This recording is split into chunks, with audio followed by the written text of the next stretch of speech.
अस्सलामुअलैकुम। Welcome to my channel दिलचस्प कहानियाँ। मोर अपडेट्स के लिए हमारे चैनल को सब्सक्राइब करें और नोटिफिकेशन आइकन प्रेस कर दें। तो चलिए कहानी शुरू करते हैं। फिर उसने तुम्हें रिहा कर दिया और मर्जाना को लेकर पेरिस रवाना हो गया है। ये कोई मुश्किल पैगाम नहीं है। क्या तुम ये काम कर सकोगे? जरूर कर सकूंगा, लेकिन मैं शदीद तकलीफ में मुब्तला हूँ। अदनान कराहा। तकलीफ से निजात हासिल किए बगैर सुकून से कोई काम कैसे कर सकता हूँ? मैंने बूढ़ को इशारा किया जिसने टेलीफोन सेट लाकर उसका प्लग लटका दिया था। मेरा इशारा पाकर उसने अदनान को रावे दर्द गोलियां ला कर दी।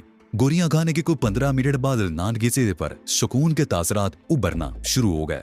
मजीद 10 मिनट गुजरने के बाद मैंने उसे फोन करने का इशारा किया। बूढ़ और तहजीब को वहीं छोड़कर कमरे से निकल गया, क्योंकि मैं दूसरे सेट पर अदनान और रैंडल की गुफ्तगू सुनना चाहता था। दूसरे कमरे में पहुंचकर मैंने एक्सटेंशन सेट का रिसीवर उठा लिया। उसी वक्त अदनान नंबर मिला चुका था। घंटी बजने की आवाज आ रही थी। फिर रिसीवर उठा लिया गया और दूसरी तरफ से एक सुरीली नुस्वानी आवाज आई।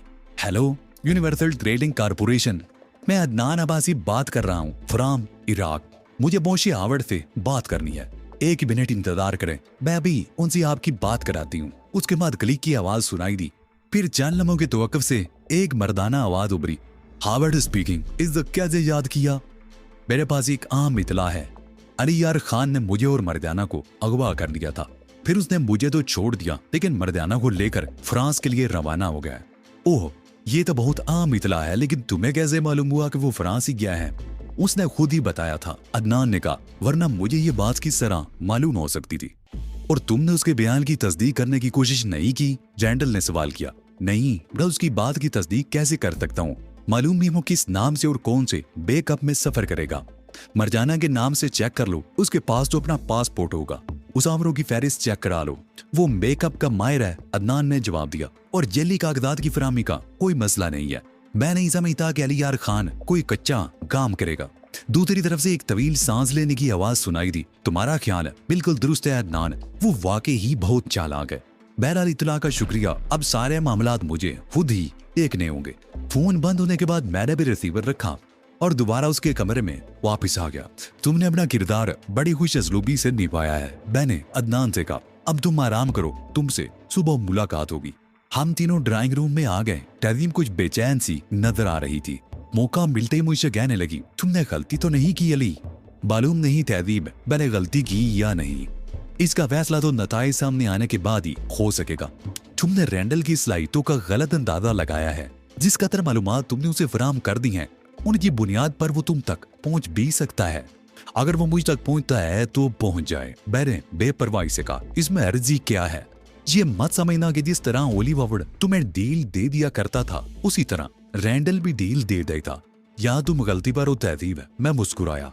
ओली वावड़ ने कभी मुझे डील नहीं दी, बल्कि गोटेल में तो उसने मेरे कमरे को भी बम से उड़ा दिया था।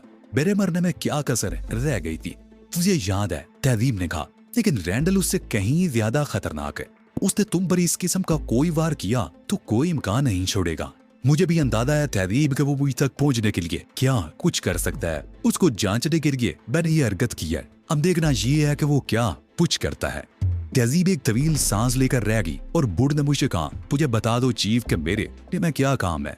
तुम मेरे लिए कागजात का बंदोबस्त करोगे और रवानगी के इंतजामात करोगे। बाकी बातें बाद में देखी जाएगी। लेकिन चीफ, तुम यहाँ से फ्रांस तो नहीं जाओगे? बूढ़ ने अजीब से लहजे में कहा और मैं चौंक पड़ा। ये नतीजा तुमने किस तरह आगाज किया? मैंने बूढ़ को बगौर देखते हुए पूछा। बूढ़ भी कभी कभी दिमाग इस्तेमाल कर लेता है चीफ, बूढ़ ने मुस्कुरा कर कहा। जब से तुमने रैंडल को पैगाम भिजवाया है, मैं मुस्तकिल उलझन में हूँ। तुम्हें गलत भी नहीं कह सकता, इसलिए कि तुम जानत में बूढ़ से बहुत आगे हो। तुमसे कुछ पूछ भी नहीं सकता, इसलिए कि तुम कुछ बताते ही नहीं हो। चुनांचे मैंने खुद सोचने का फैसला किया। सबसे पहले तो मैंने ये सोचा कि अगर मैं रैंडल की जगह होता तो क्या करता। बूढ़ खामोश हो गया। मेरे साथ साथ तहजीब भी बड़े गौर से बूढ़ की बातें सुन रही थी। बूढ़ खामोश हुआ तो तहजीब ने उसे टोक दिया। तुम खामोश क्यों हो गए बूढ़? फर्ज करो इस किस्म का पैगाम मैं तुम्हें भिजवाता तो क्या तुम ये नहीं सोचती कि रैंडल दे अगर मुझे यूं ही क्यों छोड़ दिया? बूढ़ ने तहजीब से सवाल किया। गुजरती बात है, ये ख्याल मेरे ज़हन में जरूर आता। तहजीब ने कहा, दुश्मन के किसी आदमी को यूं ही छोड़ देना शुबे में डालने वाली हरकत है। क्या चीफ को ये बात नहीं मालूम? बूढ़ ने कहा, बिल्कुल मालूम है। खुसूसन जब के मुकाबले पर रैंडल जैसा ज़ीरक और चालाक आदमी मौजूद है। सबसे पहले उसके ज़हन में यही ख्याल आया होगा कि कहीं ये पैगाम जबरदस्ती तो नहीं भिजवाया गया। ओह, तज़ीम मुज़रिब होगी, मैंने इस पहलू पर गौर ही नहीं किया था। अली तुम बताओ, इस तरह तो पैगाम की अफादियत खत्म हो जाती है। नहीं खत्म होती, बुढ़ मुस्कुराया। जाहिरी बात है रैंडल अपने जराए से इस पैगाम की तस्दीक करने की कोशिश करेगा कि उसे अदनान के जरिए मिला है, और उसे मालूम हो जाएगा कि अदनान के जरिए उसे जो पैगाम भिजवाया गया है वो गलत है, इसलिए कि अदनान अब्बासी तो गायब है। कैदीब ने बुढ़ की बात काट कर कहा। नहीं, बुढ़ ने नवी में शायरी लाया। तुम अदनान की डमी को भूल गई मैडम। रैंडल को कैसे मालूम हो सकता है कि अदनान अब्बासी गायब है? वाकई तुम ठीक कह रहे हो, कैदीब ने कहा। तो रैंडल को इस पैगाम पर यकीन करना ही पड़ेगा। उसके पास ऐसा कौन सा जरिया हो सकता है जिसके जरिए वो इस पैगाम की हकीकत तक पहुंच सकता है? बुढ़ ने कहा। तुम अहमक हो, तुमने ये बात नजरअंदाज कर दी कि मर्दाना अदनान अब्बासी की हकीकत से वाकिफ है, मैंने कहा, और बूढ़ उछल पड़ा। मैं ठीक कह रहा था ना चीफ, तुमने बहुत सोच समझ कर रैंडल को पैगाम भिजवाया है। वो मालूम करेगा कि असली अदनान अभी तक गायब है या उसके जरिए जो पैगाम मौसूल हुआ वो बोगस था। तुम बड़ी जहानत से तजजिया कर रहे हो बूढ़, मैं फकरी अंदाज में मुस्कुराया। तुम्हारा अब तक का तजजिया दुरुस्त है, अब आगे चलो। आगे क्या चलूं? जब उसे मालूम होगा कि तुम यहाँ से नहीं गए तो वो तुम्हें इराक में ही घेर कर मारने के चक्कर में पड़ जाएगा, बूढ़ ने कहा। बात इतनी सादा नहीं है बूढ़, यहाँ से पेचीदगियां पैदा होना शुरू होती हैं। क्या जरूरी है कि मैं इराक में ही मौजूद हूँ? जब यह साबित हो गया कि अदनान से जबरदस्ती पैगाम भिजवाया गया है तो जाहिर है वो पैगाम गलत ही होगा। गोया तुम फ्रांस नहीं गए और उसे धोखा देने के लिए कहलवा दिया कि तुम फ्रांस के लिए रवाना हुए हो। ये नतीजा तुमने सिर्फ इस वजह से अखज़ कर लिया कि ये बात तुम्हारे इल्म में है। सोचना है तो उस शख्स के अंदाज में सोचने की कोशिश करो जो कतन तारीकी में है। वो दोनों पहलुओं में से एक को भी नजरअंदाज करने का खतरा मोल नहीं ले सकता। ये भी तो मुमकिन है कि मैं वाकई फ्रांस गया हूँ और उसे मुबालगे में तानने के लिए फोन करवाया हो। बूढ़ ने बेचैनी से पहलू बदला। मुमकिन तो है चीफ, मगर बहुत बईद अमकान पहलू है। इतने लंबे चक्कर में कौन पढ़ना चाहता है? किसी वक्त पढ़ भी सकता है। जहाँ दो अरील एक दूसरे के खून के प्यासे हो रहे हो, वहाँ बईद इम्कानात भी नजरअंदाज नहीं किए जा सकते। अगर रैंडल ने यह तस्दीक कर ली कि पैगाम जबरदस्ती भिजवाया गया है तो उससे वो यही नतीजा अखज़ करेगा कि तुमने तशद्दुद के जरिए ना या मरजाना में से किसी की जबान खुलवाई है। तहजीब ने कहा, उसे क्या मालूम कि तुम्हारी मालूमात का कोई और जरिया भी हो सकता है। उसके लिए सबसे ज्यादा तशवीशनाक यही बात होगी कि उसका राज फाश हो गया है। अब तो मैं ये भी कहने के लिए मजबूर हूँ कि तुमने गलती की है चीफ, बूढ़ ने कहा। दुश्मन को होशियार करना अक्लमंदी नहीं कहलाता। मैंने एक भरपूर कहका लगाया। जो शख्स ओरी बबुड़ को अपना रूहानी उस्ताद मानता है, उसे आइडियल तस्लीम करता है, उसे ये सोचना चाहिए कि उसके आइडियल ने जिसके मुकाबले में अपनी जान गंवा दी वो भी कुछ वजन रखता होगा। रैंडल को बेखबरी में भी मारा जा सकता है, लेकिन यह तो बड़ी बदजोकी होगी। मेरा मकसद उसे हलाक करना नहीं, एहसास शिकस्त से दो चार करना है। इससे बढ़कर और क्या शिकस्त होगी कि शिकार तारीकी में और शिकारी खुद रोशनी में आ गया, तहजीब ने कहा। अब उसे अपनी सलामती की फिक्र लाहक हो गई होगी। फिलहाल मेरा उस पर हमला करने का कोई इरादा नहीं है, लेकिन वो यही समझ रहा होगा कि मैं उस पर किसी वक्त भी हमला करा सकता हूँ। अब उसकी जिंदगी का हर लम्हा खौफ के आलम में गुजरेगा। अंधेरे के तीर का क्या पता कि कब किधर से आए और शिकार कर ले। मेरा सुराग मिल जाने के बावजूद वो मेरी नकलो हरकत से बेखबर है। उसके बावजूद मेरी छटीज कहती है कि तुम यहाँ से सीधे फ्रांस नहीं जाओगे। तुम्हारी छटीज बिल्कुल सही कह रही है, क्योंकि मैंने प्रोग्राम तब्दील कर दिया है। अब हम सब पहले कोटे हिल जाएंगे। तुमने बिल्कुल दुरुस्त फैसला किया, तहजीब ने खुश होकर कहा। जनरल टेरेस को फोन करूं? हाँ, उसे मुतला कर दो कि हम अनकरीब गोटे हिल पहुंच रहे हैं, मैंने कहा। और तहजीब ने झपट कर फोन का रिसीवर उठा लिया और नंबर मिलाने के बाद उसने रिसीवर मेरी तरफ बढ़ा दिया। तुम खुद बात कर लो ना, मैंने तहजीब से कहा। कोई लंबी जोड़ी बात तो करनी नहीं है। जल्दी से रिसीवर संभालो, लाइन पर खुद जनरल मौजूद है, तहजीब ने कहा। और मैंने रिसीवर उसके हाथ से ले लिया। हेलो, मैंने रिसीवर में कहा और जवाब में मुझे जनरल टेरेस की मानूस आवाज सुनाई दी। तुम मलियार खान ही बात कर रहे हो ना? मेरे खुदा, मैं खुशी से पागल हो जाऊंगा। तो हो कहाँ? उसकी आवाज शिद्दत जज्बात से लर्द रही थी। पागल होने की जरूरत नहीं है जनरल, मैंने हंस कर कहा। अगर तू पागल हो गया तो गोटेल के आवाम का क्या बनेगा? अरे तुम इतना अरसा कहाँ रहे हो और अब कहाँ से बात कर रहे हो? कितने अरसे बाद तुम्हारी आवाज सुनी है। तुम खुद कम मुलाकात कर रहे हो। इतने बहुत से सवालात जनरल, एक एक करके सवाल करो तो मैं इनके जवाबात भी दूं। बहरहाल मैं इस वक्त इराक में हूँ। हाँ, मुझे इतला मिली थी कि तुम एक मिशन की तकमील के सिलसिले में इराक पहुंचे हो और अब एक और मिशन की तकमील के सिलसिले में गोटे लाने का इरादा रखता हूँ। बड़ा मुबारक इरादा है, लेकिन इस इरादे पर जल्दी से अमल कर गुजरो। हमें और कब तक इंतजार कराओगे? मैं ऐसे ही शर्मिंदा हूँ जनरल, मुझे और शर्मिंदा मत करो। बस चांदी रोड में तुम मुझे गोटे हिल में देखोगे। अगर तुम कहो तो मैं तुम्हारे लिए खुसूसी त्यारा भिजवा दूं। जनरल टेरस ने बड़ी संजीदगी से कहा। अरे नहीं, ऐसा गज़ब मत करना जनरल, मैंने बुखला कर कहा। अगर ऐसी कोई जरूरत हुई तो मैं खुद ही तुमसे कह दूंगा। एक तो तुम बहुत ज्यादा इफरीत बरतने लगे हो अली, अपनायत का मुजाहरा करते तो मुझे ये सवाल करने की जरूरत ही पेश ना आती। लो अब क्या चीजें बात कर लो, ये भी तुमसे बात करने के लिए बेचैन है। हेलो बेमुरव्वत अली, कहती की आवाज आई। तुम कभी दूसरों के जज्बात का ख्याल नहीं रखते।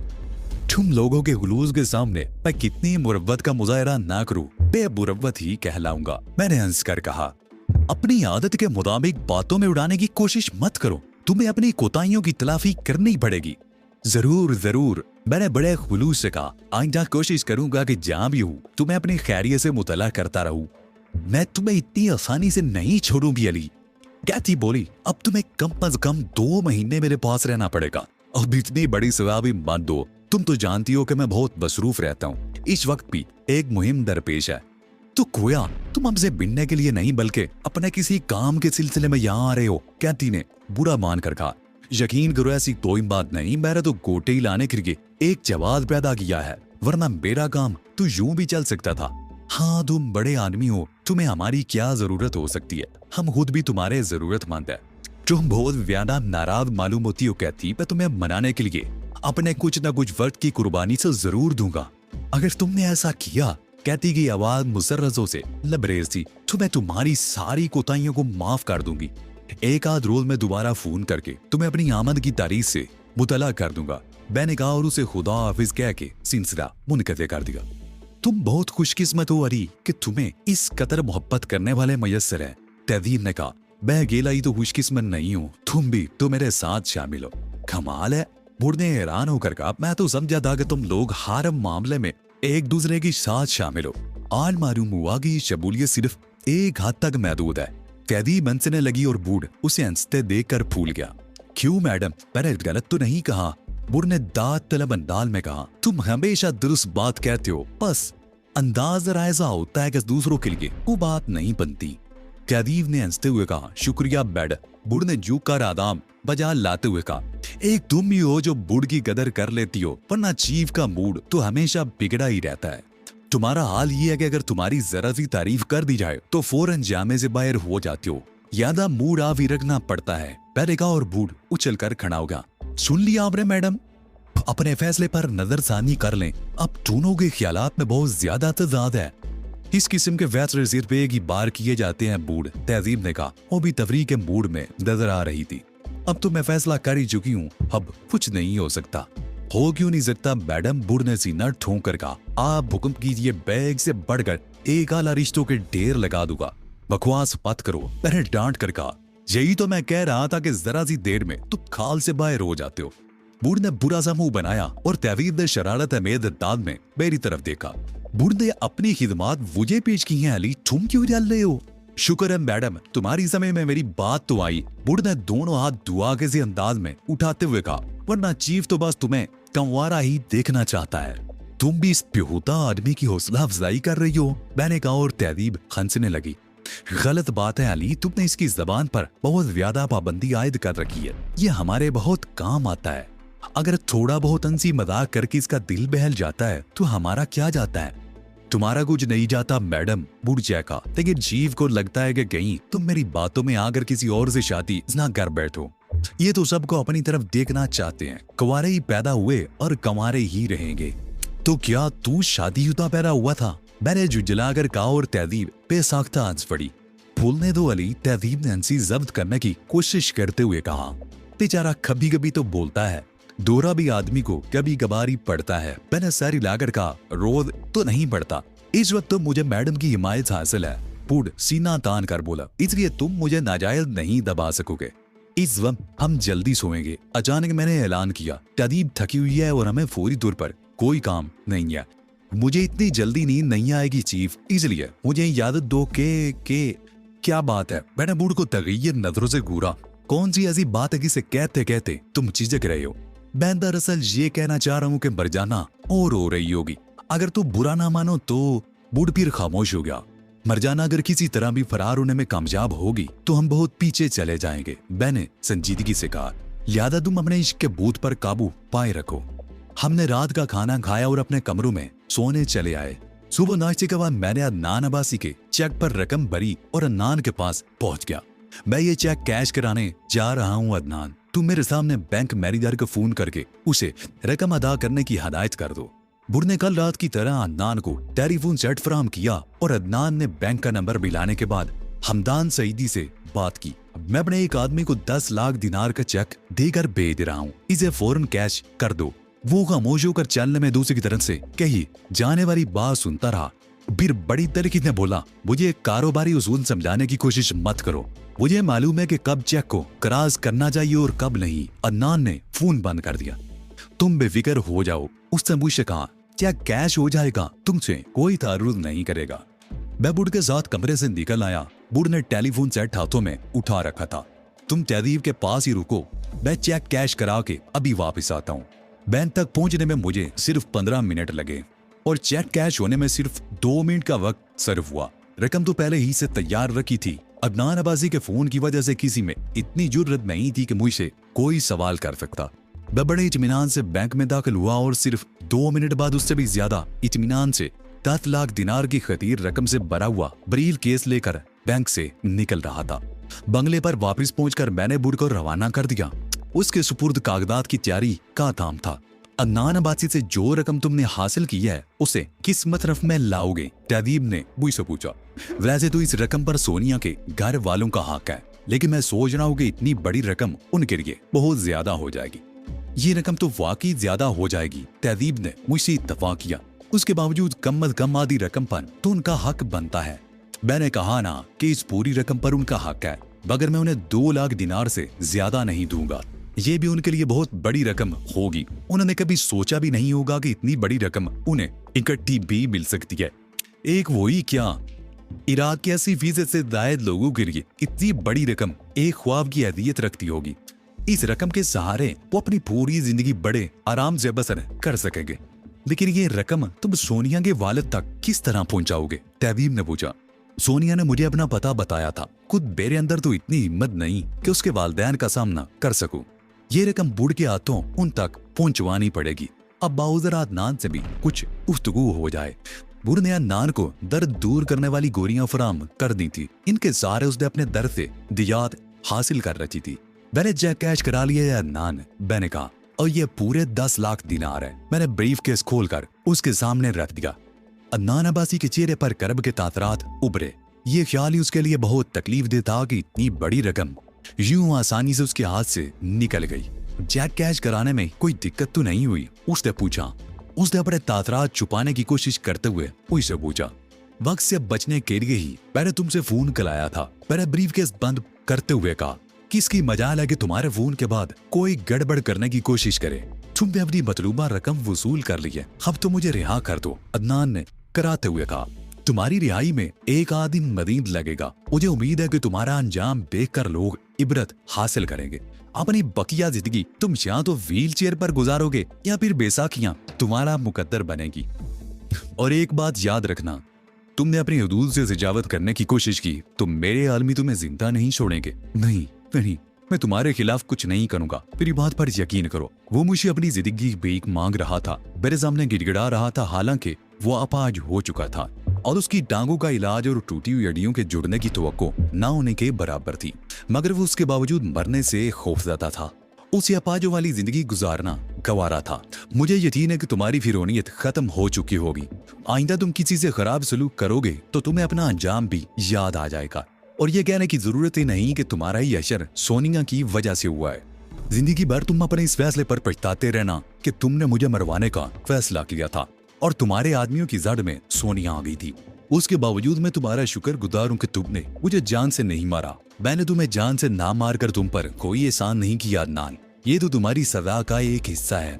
अगर तुम मर जाते तो मुझे बहुत गलत होता। मेरा इंतकाम अधूरा रह जाता।